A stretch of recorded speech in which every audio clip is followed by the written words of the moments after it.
Yeah, we are live. Good morning, everybody. Welcome to the Atheist Republic Sunday morning hangout, where some people from Atheist Republic talk about stuff that we think is important to atheists around the world.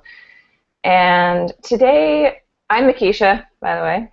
We have Armin. And today we have a special guest, Arif, and Casper just joined us, and we might have some people dropping in now and then, as per usual. We're going to spend some time today talking about the situation over in Bangladesh, and this is coming on the tail end of a recent murder of an atheist blogger in Bangladesh, who is the fourth Bangladeshi blogger who is on a hit list of sorts that was put out in 2003. This is the fourth death this year, the fourth murder, I should say, this year. And so we want to spend some time talking about what is going on over in Bangladesh, what life is like for atheists there, what life is like for Bangladeshi people living around the world who call themselves secularists or atheists or simply want to criticize or question what's going on with the religious community there. So I'm going to ask questions, and we're going to spend most of our time hearing from Arif because he knows what's going on. I don't know what's going on, admittedly, so there won't be a whole lot of talking on my part, but I will be asking a lot of questions. If you have questions for Arif, if you're here in our chat, please raise a hand and feel free to ask questions, and then hopefully we'll have some back and forth conversation from people who are informed about the situation. And first of all, Arif, I want to extend my condolences personally, our condolences from Atheist Republic for the death of your friend and many other people. That I know that these blogging communities are quite tight-knit, and even if you haven't met people personally in the flesh, you guys get close, and so I want to extend our condolences for that. And it's a horrible thing. I just want to provide a little bit of backstory for this for people who are watching. The most recent murder was of a man named Eloy Neal, and he was basically hacked to death in his home after being tricked by some Islamists who had come claiming to want to look at a rental possibly, and his wife was contained in another room in the house, and he was taken into a room and was killed with machetes, and not just killed but actually hacked apart pretty much beyond recognition. So this is a horrific murder of a man who was just writing about what he believed and didn't believe. And so Nilay, can you give us a little bit of background about what the situation right now is like in Bangladesh that is leading to these actions being taken? Four murders in almost as many months. What is going on over there? Hi, thank you for inviting me here, and I express my gratitude for your words, and thanks for Atheist Republic for organizing this event. Um, I personally think the term Atheist Republic is really great, I have to just say, because it kind of makes it global, and whoever in the globe is of an atheist persuasion will feel part of it. So yeah, that's a very good thing you guys are doing. I really appreciate it. I recently, I think I became part of you, so yeah, it's also a privilege. Coincidentally, obviously, what has happened in Bangladesh and been happening for the past few years and accelerated earlier this year uh, is is is basically the problem that the rest of the world could face in future if we don't address the problem and tackle the problem while it's actually infected lesser developed countries of the world. So the problem is basically religion as an ideology is being challenged in Bangladesh by friends of ours, including myself, and we have been doing it for almost 7 or 8 years now in the online arena mostly. And we have always been attacked in different ways, but the recent attacks that we are seeing are of a specific nature, because they kind of rounded up who are the most vocal people and who are the one who's making the most dent in the ideas of Islam and actually other religions as well. And they're now taking out one after another. That's a primary objective, but the secondary objective, which is being executed and achieved by not only the Islamists but also the government and also the media, some part of the media, which is implanting fear on the hearts of would-be atheists and existing atheists, so that they do not do or commit the same crimes, quote unquote, that we have committed. So that is the intention at this moment. That they're doing the killings. Has anybody from this group of people who put this list together, my understanding is that it was a list that was put together back in 2013 and submitted to the government, basically as these people are, I mean, what were their grounds? Blasphemy? Is that what they were claiming, or? So Bangladesh is obviously predominantly Muslim country. So when you say Muslim, there is nothing in the name of the country that says Islamic Republic. So we do not call ourselves Islamic Republic yet. But the majority of the people are actually of Muslim faith, but they're moderate Muslims, gullible, and they need some sort of philosophy to go by their poor and very hard-working life.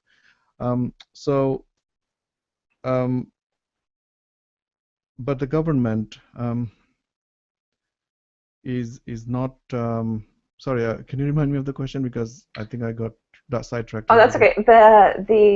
When this group or these people submitted this list of bloggers, this list of, it was essentially a hit list, and it was, my understanding is that it was actually submitted to the government. Was that under the guise of the blasphemy laws, or what was it that they were wanting anybody to do?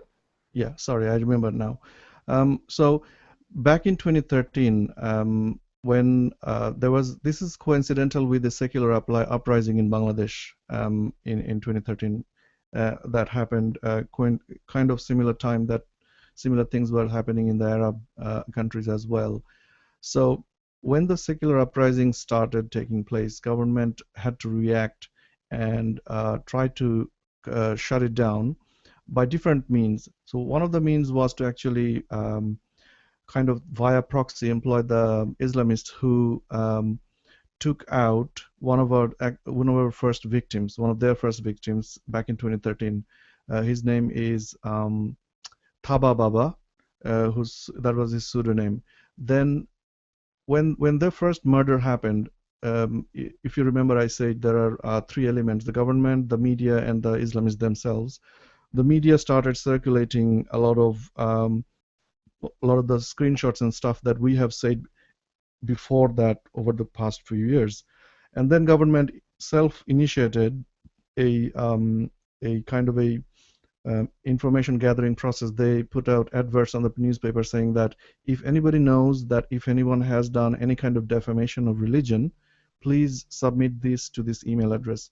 And following that, government organized a kind of a exchange of ideas meeting between the government body and all the Islamists. And when the Islamists arrived, they came up with their own kind of list. And then we don't know exactly if the government supplied the list, but the following day in the media again, we started seeing lists of 84 bloggers. That has become the list since then, and I think right about now almost 8 people on the list is dead. It's maddening, and I can't even imagine what that must be like living under that. Are all of these bloggers living in Bangladesh, or are they kind of scattered? So majority of them are actually in Bangladesh. Fortunately for me, I have always lived in the UK. I came here. I can't say the exact year, but it's been like between 10 to 15 years. For security reason, I can't tell much. But I started writing around 2006, and I have always wrote while I was in the UK. However, my list is very top, and the name, my name is on the list at the very top. And if I was in Bangladesh, I would definitely be subject to some sort of harm. Unfortunately, the other colleagues of mine, a lot of them are actually in Bangladesh, and they're tremendously under fear. Let's go to Casper, I believe, has a question or two. Go ahead, Casper.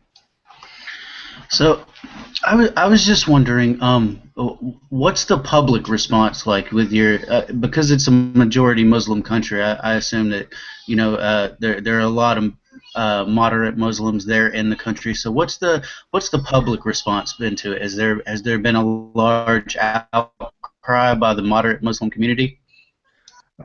That's a very good question. Generally, you would expect even the Muslims. It's not like Arab country where there is unanimous consensus that apostates should be put to death, because the difference. I talked about this in a radio show yesterday, I think, or the day before, with I think Dogma Radio, and there I mentioned that Bangladesh has not always been a Islamic country, or should I say Muslim dominant country. So the concept of Islam is not quite recent, almost like 800 years old, but it's an imported ideology, and it's still taking its root into the collectives of people's mind, which means there are still good people out there who would definitely openly condemn this sort of killing. But the problem here, if I will go back to this concept of three different elements, one of them being the media, the role of media, which is actually owned and orchestrated by the Islamist bodies, they convince the people that these people, as in the atheists, have said things that are not so good for Islam or Prophet's character, I should say, or his honor. At the moment in the media it gets publicized quite heavily and quite abundantly, that uproar, that anger of the government, of the people, kind of goes down, and then everyone goes silent. And sometimes there is media activity saying to that, yes, I mean, if these guys have said these things according to Islam, they're right to be killed. It's part of the problem that people justifies these things, and thereby whoever is doing the killing, the vigilantes, are actually feeling kind of righteous doing those. They are not thinking it's a crime, that they think it's actually a good thing that they're doing in the name of Islam.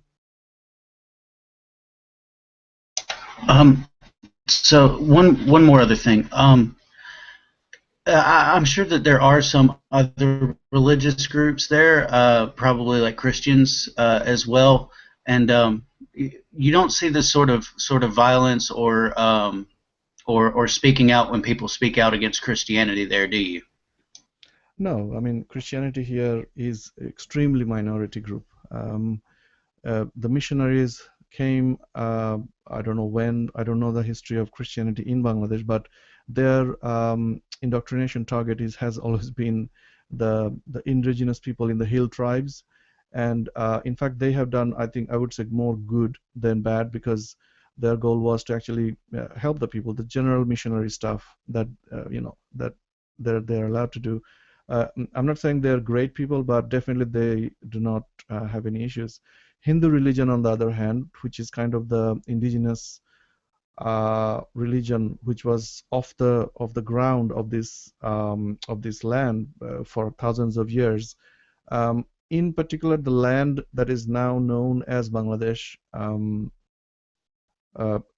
Hindu religion, the people belonging to Hindu religion has been growing sharply down, partly because they are on a routine basis, their houses, their villages, their prayer places are vandalized, burned down, and that they're killed, creating a pressure for them to leave the country. I mentioned in the radio program yesterday that Bangladesh is is a very small space of land. It's, I think, smaller than Texas, and it's got 156 million people in that very small space. So the value of land is quite high. So any land that is owned by any land and property and business owned by the Hindu people would be subject to some sort of hostile takeover. And Bangladesh government there is actually a law called I don't know the exact English term, but if somebody leaves the country, for example, if a Jew leaves Europe, their property is actually up for grab, and there is a legal process for the Muslims to take over, and that's one of the beneficiaries. So the Islamic Hindus are actually leaving, and they're going to India more and more. And I just want to point out, and maybe have a follow-up question with this. The Neil O'Neill was actually came from a Hindu family, I believe, and had left the Hindu religion, which so he was killed for speaking out against. So basically, and I don't expect you to speak for the Islamists who are murdering these people, but maybe you can help us understand a little bit, because the motivation behind this is simply that these are people in the public eye who are speaking out against fundamentalist Islamic beliefs. Is that correct? So it's not retribution for leaving the faith necessarily. This could be anybody from any religion. Am I understanding that correctly? There's no. So anybody who's left their own religion and declared himself an atheist or herself an atheist, in our view, in our team, we never distinguished between who is an ex-Muslim or who is an ex-Hindu. In my personal view, I have never actually even know that this person belonged to a Hindu family or came from a Hindu family. To me, it never mattered. And I recently was exposed to this fact that although he was writing in other pseudonyms, he actually wrote very strongly, almost equally strongly, against Hindu religion and also Buddhist religion. There are some really nasty stuff in the Buddhist scripture in terms of misogyny and male chauvinism. So he wrote about those things. Not necessarily he came from a Hindu background and violently spoke against Islam only. He was equally hostile to all religion, including his own, as in Pasti religion. So the people who are actually taking out the atheists, I don't think they're doing it because their background is Islam or Hindu, but it's difficult to put a criteria on what is their criteria of killing them, if that answers your question. Yeah. And has a particular group stepped forward? I believe one of the killings was claimed supposedly by Al-Qaeda. Are there people coming forward and claiming these murders and saying we're doing this and this is our message, or is this just all part of this is the list and we're just going to take people out? The claim has always been that every time there is a problem since 2013, we heard the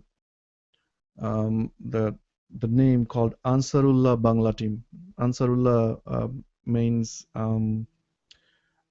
Ansar means actually the warrior or guard of Allah. So Allah's just to explain what in Arabic it means, it doesn't necessarily have to mean anything. Is the Ansarullah team, which is kind of an offshoot of Al-Qaeda, has always taken credit for it. For the first few murders, there was Twitter proclamations, which used to be operated out of UK. We found out later, and Twitter authorities took it down.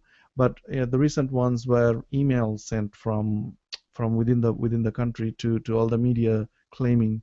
Unfortunately, I don't know if you have seen my BBC interview where BBC host was saying, "Oh, we don't have confirmation of that claim," which kind of made me a bit furious. How do you define a claim, or what is your criteria for actually accepting a claim? Because we clearly saw the claim.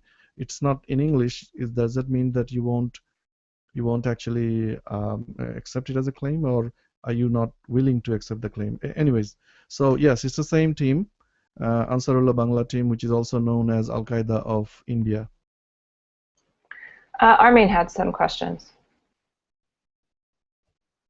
Yeah, my first question is regarding the bloggers that are still there and still blogging about these issues, even after all these uh, murders and all this risk. A lot of them haven't stopped and continue to blog about these issues. Why do you think that is, even the after seeing the amount of risk that they're taking for doing it? Um, it's the very same reason that we started doing this actually from the very beginning is from the the core urge from within that we need to speak about Islam. We need to speak about its problems, and when we do, we are exposing all the problems and all the issues that we are facing, and thereby the world is facing. So, but when we see ourselves being killed, we know that we have hit a chord, we have gone under somebody's skin, and thereby it's justification or kind of a confirmation that we are on the right path. That gives the bloggers justification to do it more, even because they know that the only thing Islamists can do is by killing, but killing cannot actually stop ideas. We only 84 being listed in 2013, but by now it's been thousands of people, young people mostly, writing about it. And I don't know Islamists how many they will kill. I don't know, but the government definitely, along with the Islamists, wants to implant the fear so that the young people do not write anymore. Unfortunately, I don't think for them, I don't think it's working. People are angry. The more people are dying, the more angry people are against the government for appeasing the killers. Yeah, it seems like part of the strategy of the Islamists is not to kill every blogger, but to create enough fear for them to stop. And if you give in to that fear, basically you're showing Islamists all around the globe that this works, right? So Yes. that's one reason I think that we shouldn't stop, because then by making it work, then we're putting other people at risk as well, because Yeah. other people want to use it as a strategy. Another question I have is, what do you say to people that this has nothing to do with Islam, this is politics, this is has something to do with the culture around the area, or they give different reasons for these murders rather than actual religion or Islam itself? It just makes me laugh. They obviously in the United States you have seen the likes of Reza Aslan and few other, if I may say, nut jobs. These are appeasers of Islam, and I think I can't claim, I don't have any evidence, but I would say that the Saudi or the lobby that promotes Islamism throughout the globe has got huge amount of assets deployed throughout the world. I'm using CIA terminology here, but the media operation that the Islamists have, not necessarily is only the killing, but also in the higher level they have people who claims these sort of this sort of, what's a good word for BS? Uh, so yes, that is BS. That's how I think bullshit's a good word. All right, I don't know if I can utter that word. I don't know Yes, if it was yeah, you can swear as much as you want. Good to know. So yeah, they do come up with bullshit, and unfortunately, because that that element I mentioned, the media, they put it in a megaphone and they announce it so loudly, and so that is obviously claiming that they're calling bullshit. But then, how do you approach this bullshit with an academic response? This Again, there has been so much writing about these things. First of all, my personal response would be saying, if they say this has nothing to do with Islam, then first of all, what is Islam? Is there a thing called Islam then? Because in my view, there is so many versions and shades of Islam throughout the globe and throughout time that there is no one specific version of Islam that is widely accepted by anybody. Right now, the Saudis, the Wahhabis have the biggest megaphone, supported by, unfortunately, some foreign policy of the United States, and they are making the biggest noise. And in their version, the Wahhabi doctrine, the Islam that we see now is the most violent. So, and that violent doctrine claims that yes, apostates must be killed. Not only that, if you say anything derogatory against your past religion, definitely you should be put to death. And it's actually been adopted in Saudi Arabia that atheists are classed as terrorists. In Bangladesh, I can kind of express to you, tell you that for up until the death 2 days ago of Nil, there has been some developments. Yesterday, the Islamic wing of the government party, so the party that is ruling Bangladesh at the moment through winning majority vote is called Awami League. Awami means general population, so league is an English word, means obviously I don't need to explain. Then this party will have a lot of variations of sector-wise leagues. So for example, a student league would be a class or a section of students following the main Awami League. And then you would have, for example, I'm just trying to spread it so that you have a understanding, and then I will come to the point. So you will have, for example, Laborers League and Students League, and then every sector, every possible criteria you can think of will have some sort of league and some sort of an organization. Then obviously the point is they have a thing called an Ulama League. Ulama being is a similar term of mullah, which is the religious figureheads and religious occupation. So the Ulama League yesterday staged a protest outside in a press club and claimed that government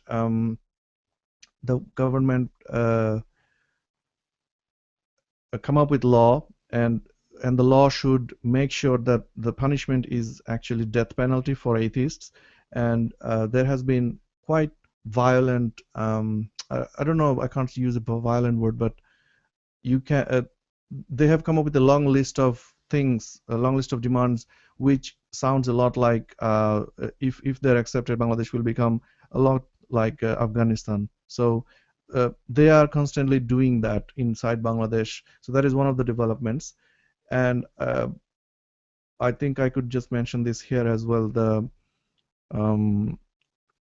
police the chief of police today actually attended in a press conference where he warned us, the bloggers, not to quote unquote cross the line, which means do not say anything that could be classed as derogatory for the religion, thereby subject to the jurisdiction of the blasphemy law that we have, pseudo-blasphemy law, which criminalizes atheism. Not atheism directly. You can be an atheist, but you cannot say things potentially that could harm anyone else's religious feelings, which is a very vague term. But the police, rather than protecting us, rather than saying things that yes, we are going to take care of the killers, the police came out and saying, if you do this, please report to us.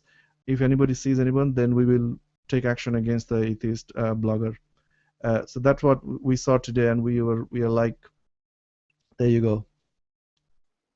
So this is definitely, it sounds like this is definitely a trend toward, and I don't want to necessarily get into all of the history of Bangladesh and politics, and Bangladesh is a very young country, and I know that all this is, anyway, I don't want to get into all that. Everybody can kind of Google some of that history, but this seems to be a growing, building situation where the government, the police force is in a fashion, after a fashion, backing up this sort of activity. And I do want to say that that people are starting to speak out in Bangladesh. I think there's been at least one activist kind of rally where the people are calling on the government to take more action against these murders. But what, aside from there was a secular uprising in 2013, was that sort of the impetus for this? Was that what kind of brought all of these people out to say, now we're going to go out and take these people down? This is going too far? I think the first killing took place, as I said, early 2013, which coincided with the secular uprising. So the first killing of an atheist blogger was a media activity. I would say is a combined media activity and a criminal activity to implant the initial shock into the people. If you do a little bit of research, and I don't think there has been enough um, coverage of the secular uprising, which we now call Shahbag uprising. The reason I call it an uprising because it was not actually organized by anybody. If you do the search, you will hear certain organizations' name. I don't want to mention the name, but they are all government implants. Not directly, but we know they are.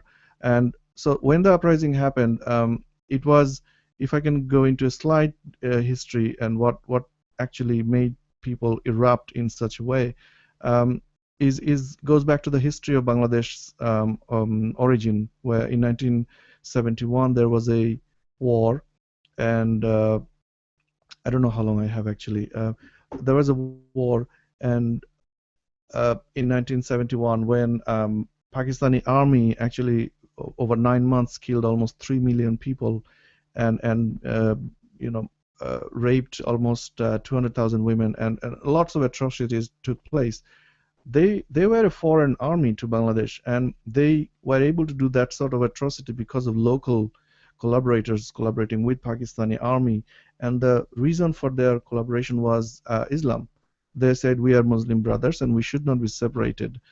So the collaborators, after the war was owned by us, the secular people or the general people, the collaborators were still there. The majority of them were not actually prosecuted, and at some point the whole prosecution stopped. Clock was turned backwards because of geopolitical issues, and I can blame United States and CIA for some of the support it provided to some of the military dictators who were there for 15 or so years and Islamized or started the Islamization of the country. I think at that time that was the strategy. I'm afraid that could be still be the strategy for United States, but we don't want to go there at that time because it's going to dilute the situation. So, but after a long time, the demand for prosecuting those war criminals has always been there, and one of the reason the recent government came to power because of young people's demands that these trials should be starting, and they did start. But even after 3 years, the trial started in 2010, and even after 3 years, we only saw one verdict. And when the verdict was given, as like in the United States, we still have capital punishment, and in the law, the War Crimes Tribunal law does say that if the war criminal is found guilty of this heinous crimes, he would be subject to capital punishment. So when the conviction took place of this person called Kader Molla, we were expecting that the judge would give capital punishment because he was proven convicted on all the counts. There was no reason there should be any other sentencing than capital punishment, but he was given life sentence. And what life sentence means in Bangladesh means that after the government goes, there would be something done, and they would actually come out, and the punishment would not go.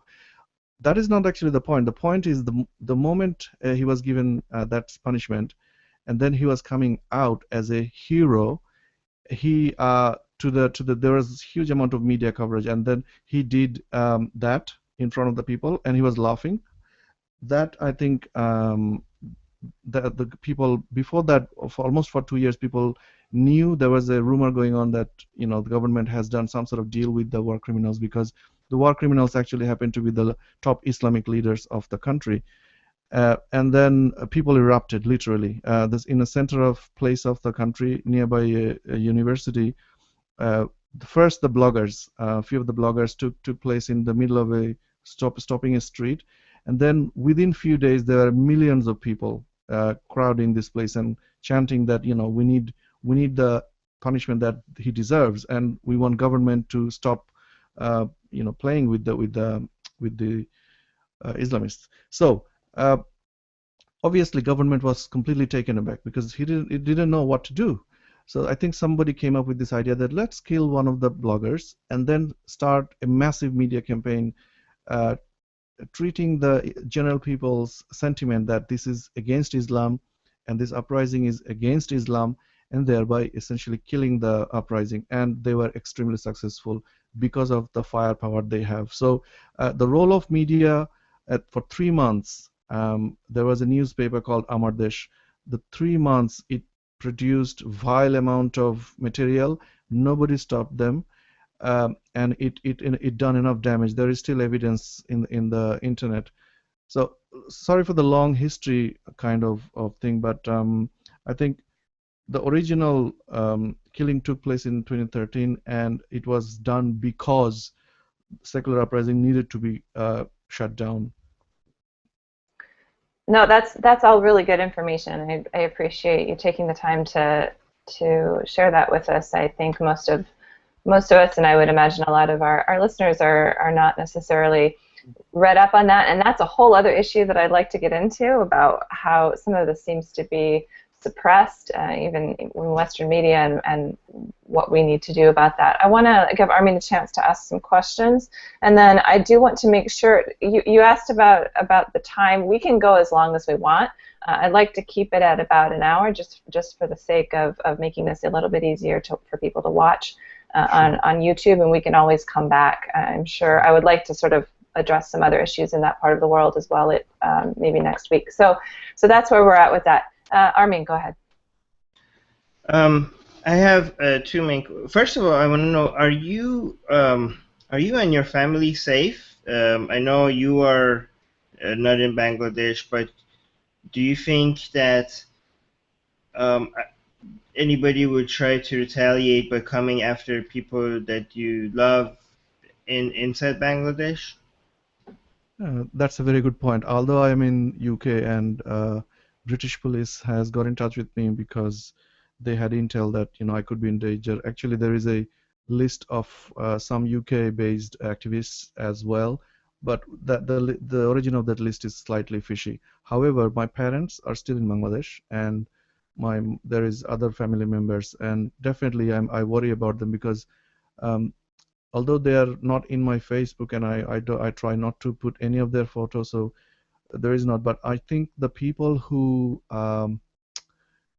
can damage other people, like these people, have got enough intelligence resources to actually cause damage. So if it was possible, I would obviously bring them here, and at least they would be safe. But then again, taking people out of Bangladesh is not a solution. I mentioned that yesterday, that how many thousands of people are you going to take them out? And you are actually, you as in whoever is suggesting that we take out people from Bangladesh is making or ensuring that Bangladesh remains as it is, which is kind of justifying the Islamist cause. And it's always not that easy anyways, even if they wanted to get the documentation, the visa and stuff to get out.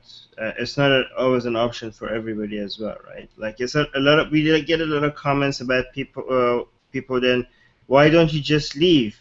Well, I'm assuming a lot of people don't want to leave because they want to fix the situation, and also there's a lot of people that just can't leave because it's just not that easy to get a visa. I mean, a lot of people that make these comments usually have a Canadian passport or a U.S. passport or a European passport, and they think like everybody else around the world could just move around as much as they want.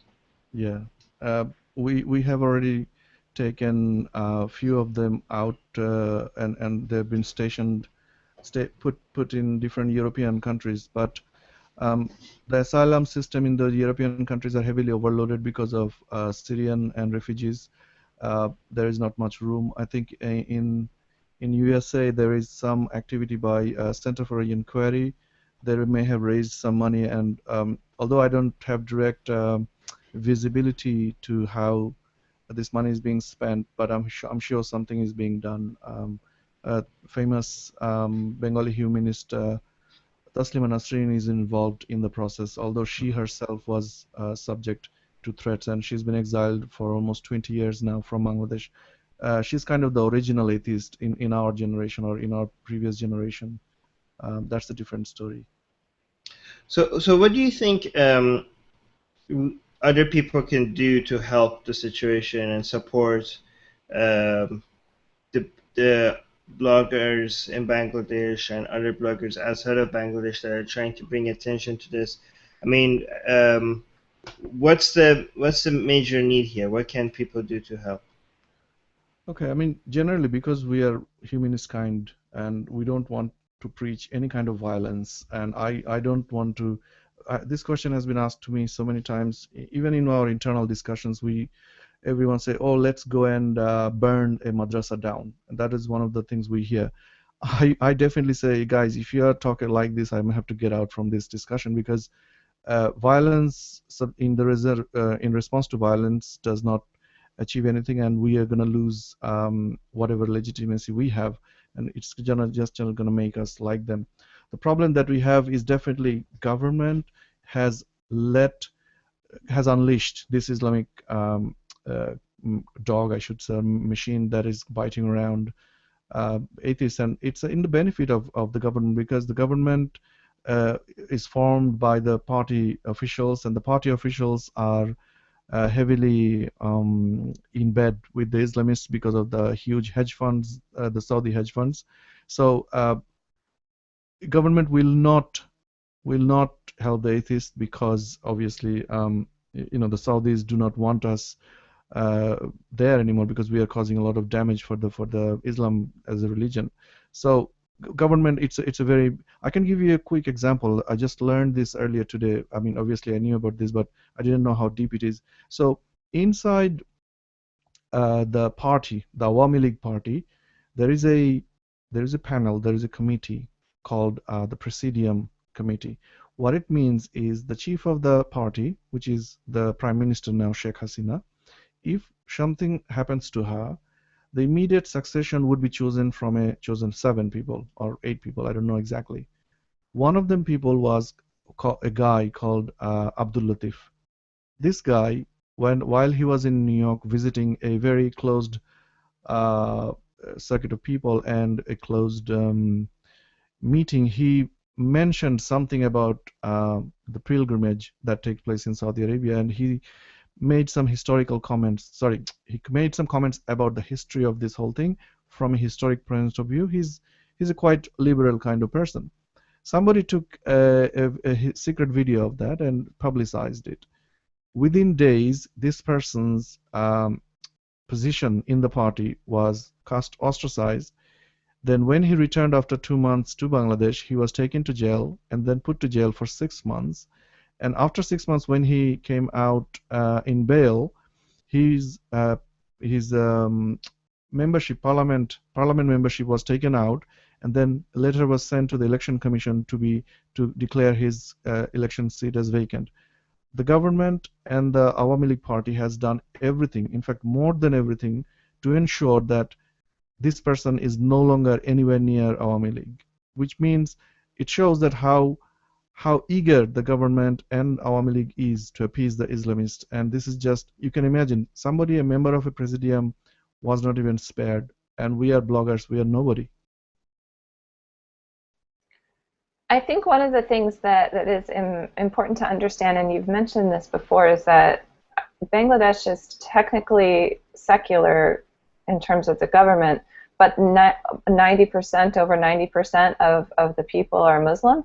So there's obviously a huge amount of pressure put on the government, on the justice system, by the people for certain things to go a certain way. And are you seeing other Muslim groups rising up to confront this? Not just to speak out against the killings, because I feel like that's sort of low-hanging fruit. It's easy for people to, of course, speak out against that. But is there any sort of organization or organized group of people, or even just really vocal maybe what the West would consider moderate Muslims who are speaking out against this? Because I feel like with 90% of the population, that in order for anything to change, that has to come from within.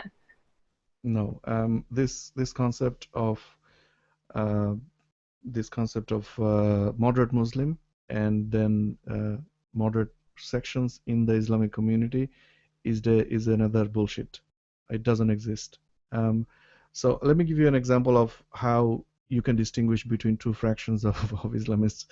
The extremist one will openly declare and claim, what needs to be done to the apostates, what needs to be done who has defamed prophet and religion. They will be very clear about it.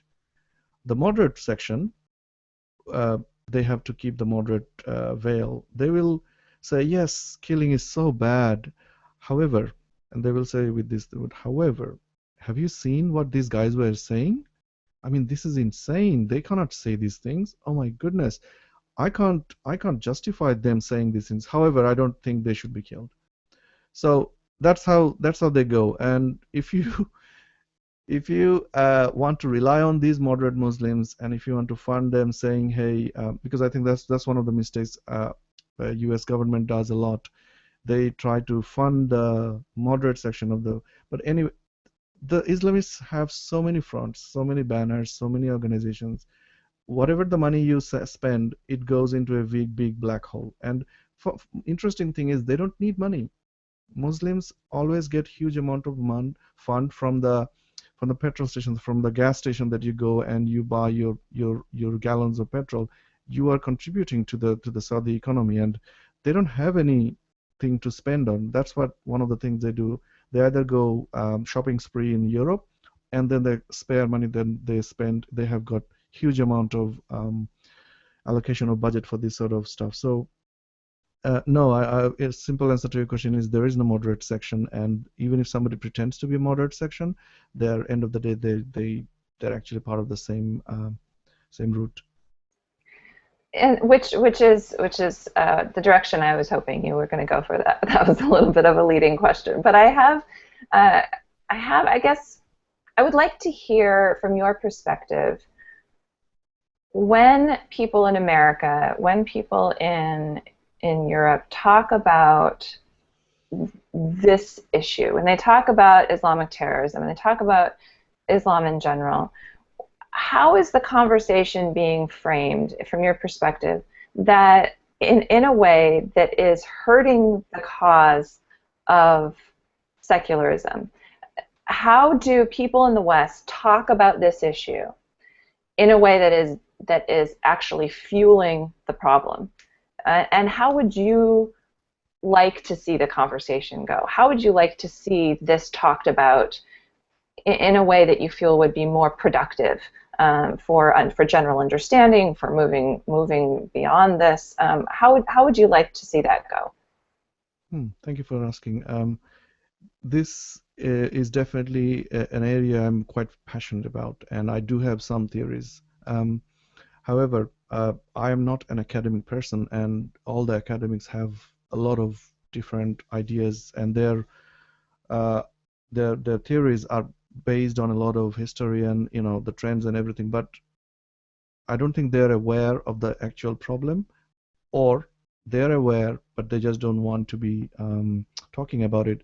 So the solution, in my view, is not going to be a short solution.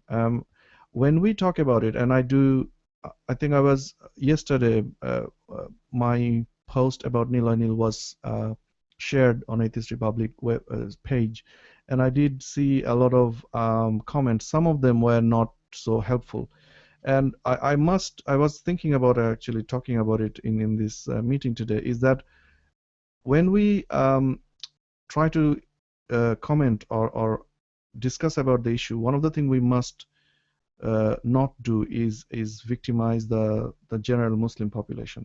That is number one. I see a lot of people calls Muslims as muzzies.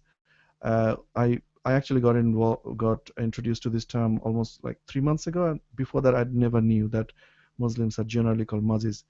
Yes, the problem you have is the body and the soul, kind of, in a way. Islam as an ideology, when it takes hold of a person's psyche. The person becomes an ambassador of the Islamic ideology. However, we should always target the faith and his ideologies or her ideologies rather than the person.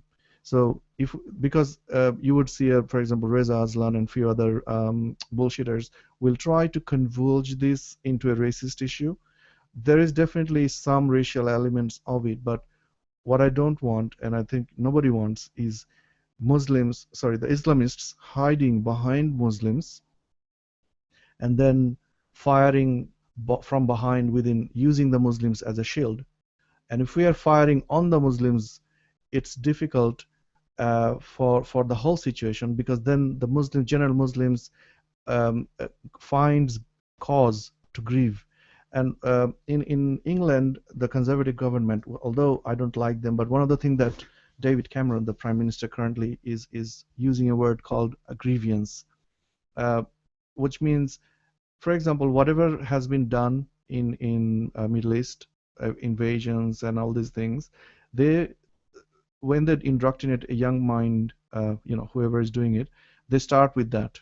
And the young mind is unsuspecting, because they do not have all the inputs that a general, educated person would get, and their exposure to the real world is limited. So they start with that, and then at some point it tricks to a religious thing, and then indoctrination, the psychology then gets embedded. So we need to first obviously address how the indoctrination is taking place. And in England is a good, I think they're kind of way ahead of these things. I think England has always been way ahead of a lot of things.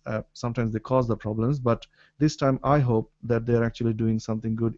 They're saying this is going to be a generation-long struggle to de-radicalize, but the de-radicalization has to happen by addressing some of the problems, the education system, some of the problems of the communities. I have seen governments actually relate or work with the community leaders to tackle extremism. That is definitely a very wrong approach, because unlike Western societies or civilized societies, secular societies, Islamic system works from a top-down approach. So the very top, there would be figurehead, and then the power would go down slowly through hierarchical systems.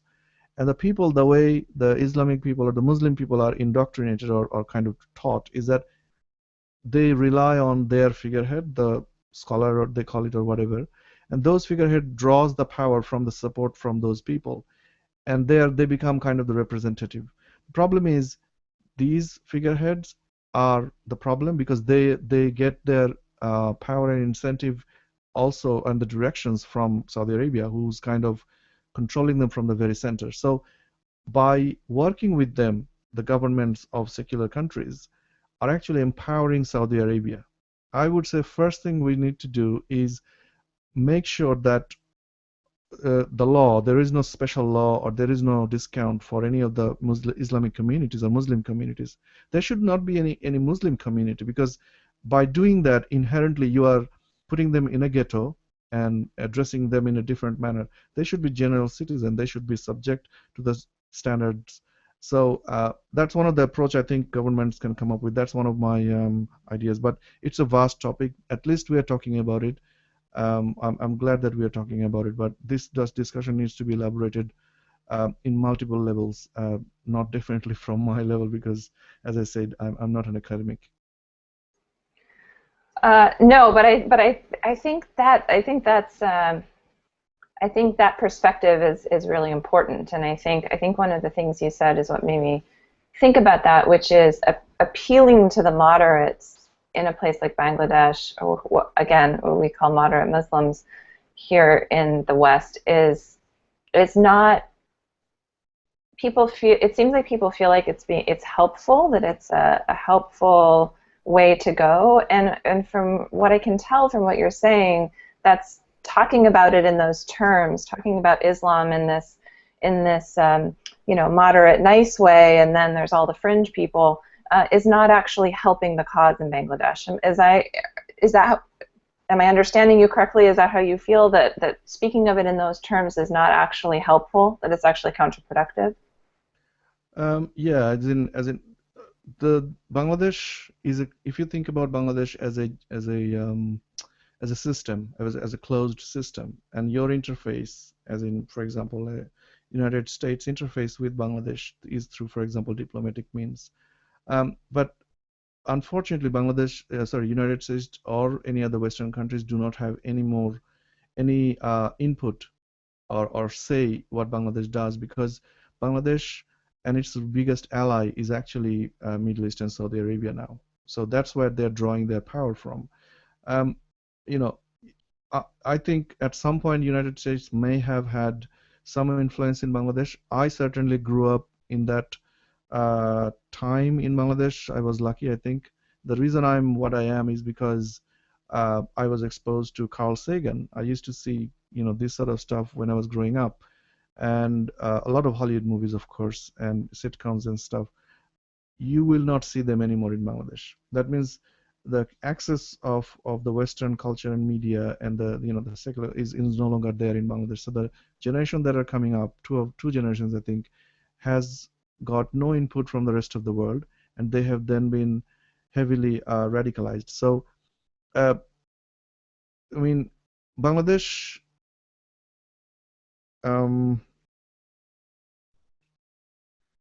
does not want to be, I think, handled. That's one of the things I would say. The government has got plans and programs, and they supply a lot of. I talked about it yesterday in the radio program. Is why it's so difficult for the international bodies to put any pressure on Bangladesh, because of the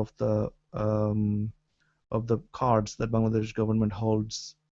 Is one of them is supply of the reason United Nations will not do anything other than just issuing toothless press statements is because Bangladesh is the biggest supplier of peacekeeping troops to United Nations, and which means if Bangladesh suddenly says, or United Nations suddenly says that no, you're not classed as anymore a supplying nation, so then United Nations will then have to tackle with the problem of sourcing troops from another country, which is going to be a costly thing. So it's a dilemma between principles and economics. This is actually a minor problem. Then the whole Middle East is booming through infrastructure rebuild, and the biggest supply of labor comes from Bangladesh. And then the garments manufacturing industry in Bangladesh is heavily reliant on women who work for really, really cheap. They live very poorly. So to improve Bangladesh, the condition of Bangladesh, we would have to bring up education and science and logic and everything, and reduce the number of people. But Sheikh Hasina, I think a couple of months ago, said that Bangladesh is not producing enough people. The number of growth rate is going down, and we need to kind of control the birth control problems that we have. So that's one of the weird statements she made, among many weird statements she makes. I don't think she's got any clue what Bangladesh is, or maybe she's only looking at other things. So it's a big problem, and as I said, I can only speak up about these things, but a lot of more other assessments needs to be happening should we want to do anything about these problems. Armin, you had some questions. I had to, but I'll just keep it to one because I think Casper also has something to say. I'm just going to go back to with regards to the strategy. I think let me know what you think about this, because I think relying on governments and trying to get United States or other governments to change their behavior, I mean, for us, we could tell that that's something that it's almost impossible to do. They have their own agendas, and they have their own. They need to be politically correct. You don't want to get involved in ideology or ideological battles and stuff like that. So to say what the United States should do, or to what England should do, or what Bangladesh government should do, I think those are conversations that goes nowhere other than just us saying what they should probably be doing and will never do. But I think when it comes to where we can be most effective is to, how you talk about there are these people at the top that are funding these things, that are the leaders of their community. And I think us as activists, we could change their calculations by showing that some of their tactics not only won't work, it actually backfires, and it actually ends up increasing the activity that they wanted to reduce. And if we could show that to them, maybe they will next time they will reconsider using certain tactics, right? But for us to be able to be successful at that, we do need to every time something like this happens, we do need to double down on the exact activity that they were trying to silence. We really need to show that this actually exponentially increased the criticism that you try to silence, both inside and outside of Bangladesh. So I think that's the only strategy that I could think of working to for these people to change their methods. And I think that would make us dependent on the atheist activist community rather than governments or organizations or stuff like that to be able to achieve that goal. What do you think about that? I think I don't know, for some reason I always feel somebody's reading my mind, or you just read my mind. I have always been thinking about it, at least for the last couple of years, is that we need to, in Bangladesh, whatever we are doing from a, I would say, cottage industry perspective, the writings that we do, the activities that we do are so individualistic, and not individualistic as in from an individual's own efforts, that it's merely making any real impact. So I don't know if should we even discuss these things on public, because this is definitely for general public consumption. But yes, you're right. If I hear you correctly, I think what you're saying, that we need to do more of the stuff that got us into trouble, so that it becomes a wave. Is that what you're saying? Okay, so yes, definitely. I think that's one of the things I think Atheist Republic as a global platform can do. Is, I know that you have multiple language access. We could potentially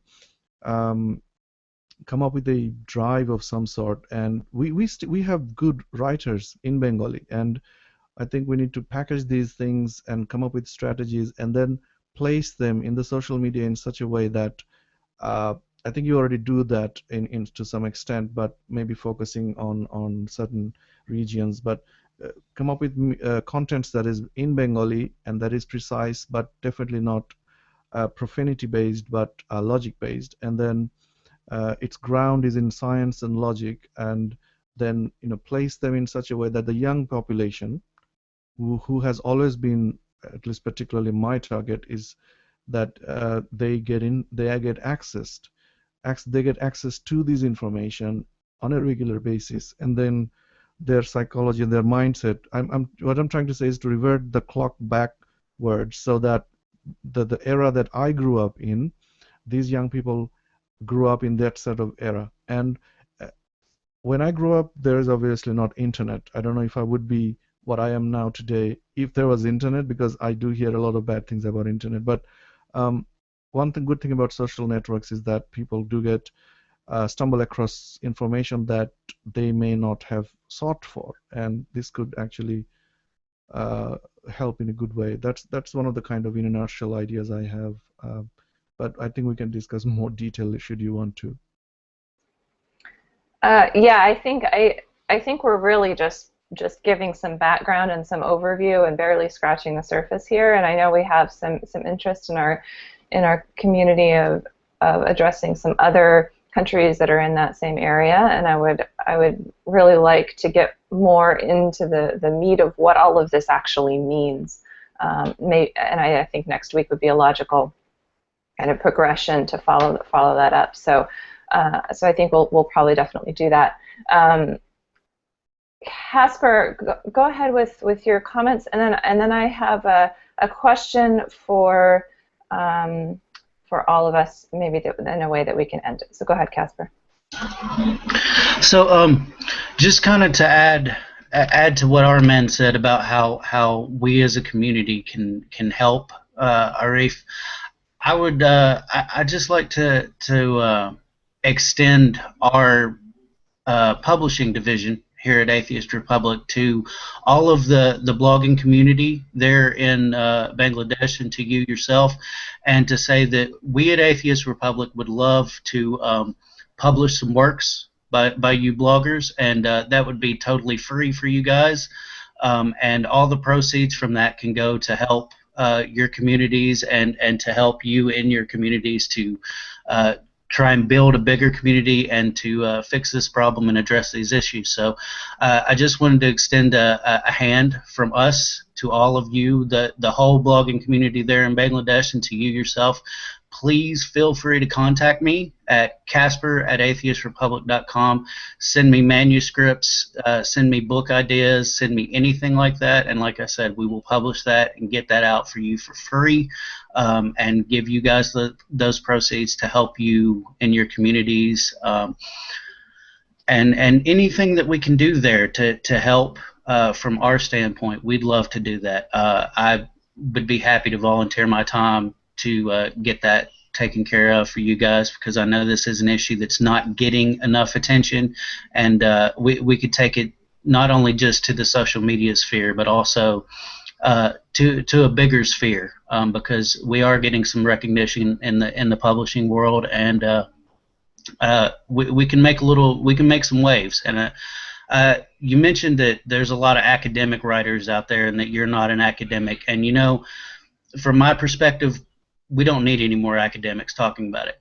We don't. We need the personal perspective of the man on the street that's having to deal with it, the guy that's having to live with it, and I want to hear more from them. So just extending my hand out to you guys. Get in touch with me. Anybody that wants to publish a book and to say, hey, this is what's going on, get with me. Let me know. I'll take care of it for you. I appreciate it. Thank you for that. I certainly have been,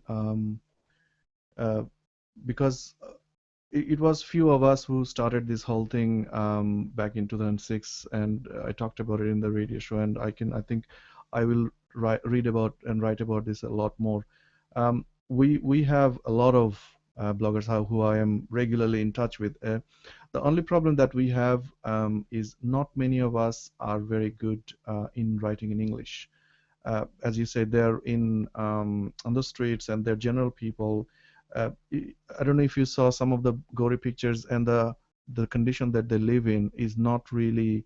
I feel privileged to be living in the UK and actually having a day job and maintaining some sort of living standard. But they do this because their consciousness makes them do these things.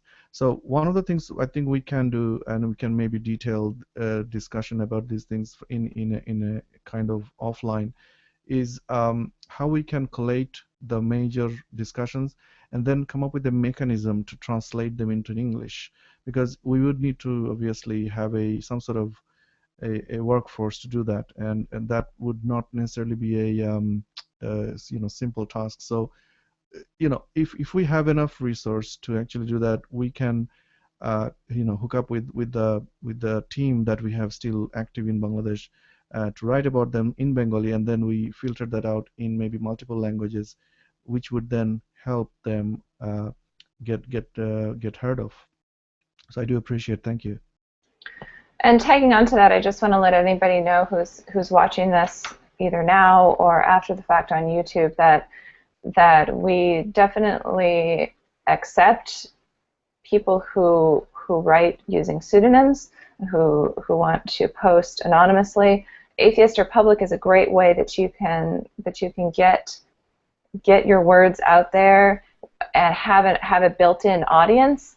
and not have to go public with your identity.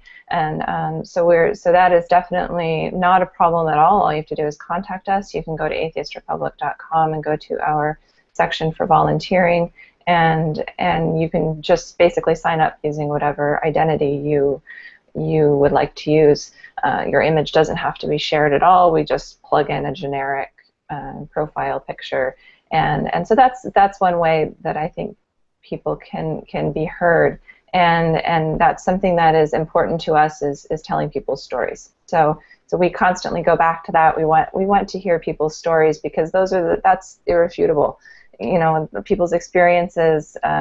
We can talk all day and all night about the politics and the theology and whatever, but when it comes down to it, people's experiences are what matter, and I think that's important. And I did also want to say that we will be posting links, resources for what's going on in Bangladesh.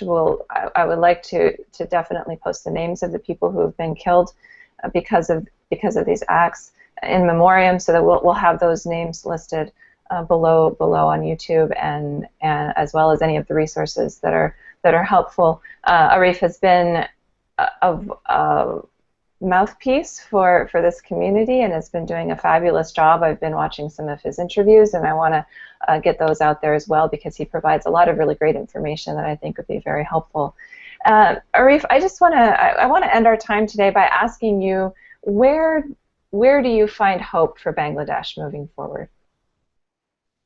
I think it refers to the comments I was making about, in response to what Armin was saying, is that the fact that we are getting killed in the way that is quite unique, it makes us think that yes, there is extreme interest in from the Islamist lobby to silence us.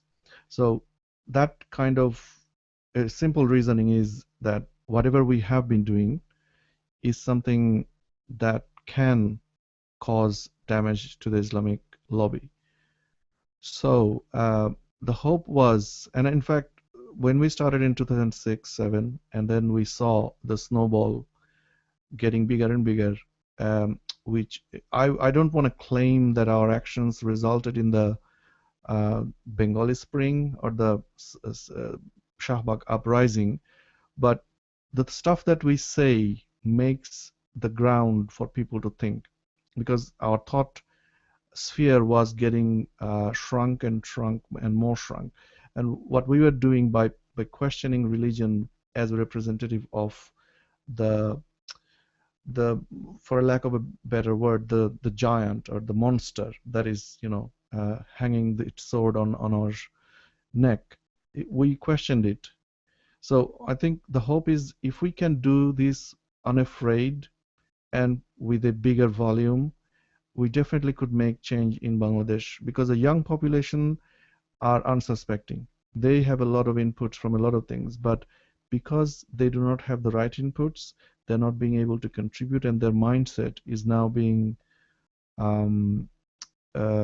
grabbed by the Islamic machinery. And we want to free them. We want to make sure that they are free people, which would build the base for the next generation of leaders in the country. And at some point, very faintly, that might at least give us some fighting chance to keep the Bangladesh, as you said, a technically secular country, which is not practically anymore a secular country.